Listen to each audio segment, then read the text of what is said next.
This channel's content is strictly for educational and informational purpose and does not endorse or promote any form of violence, harm, illegal activities, self-injuries and communal disharmony. Sujan বাবু, আরো একটা video viral হয়েছে এবং যেখানে গঙ্গাধর কয়াল তাকে বলতে শোনা যাচ্ছে যে 10টা মোবাইল লাগবে, 1 লক্ষ টাকা লাগবে আন্দোলন চালিয়ে যাওয়ার জন্য, মাদক পানীয় লাগবে এবং একই সঙ্গে 50টি পিস্তল লাগবে, এমনটা বলতে শোনা যাচ্ছে। আপনার রিঅ্যাকশন?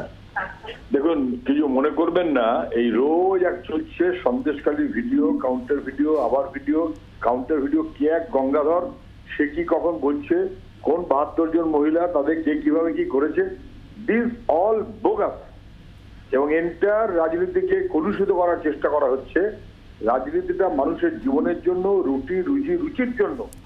রাজনীতিটা ওই রাজভবনকে ঘিরে ভিডিও আর তার কাউন্টার ভিডিও অথবা সন্দেশকারীকে ঘিরে যে ভিডিও আর কাউন্টার ভিডিওর জন্য নয়। I must not comment on this. এটা স্টপ হওয়া উচিত। মানুষ বুঝতে পারছে যে তৃণমূল আর বিজেপির এই শক্তি বাড়লে কি সর্বনাশটা হয়, এটা মানুষের কাছে পরিষ্কার হয়ে যাচ্ছে।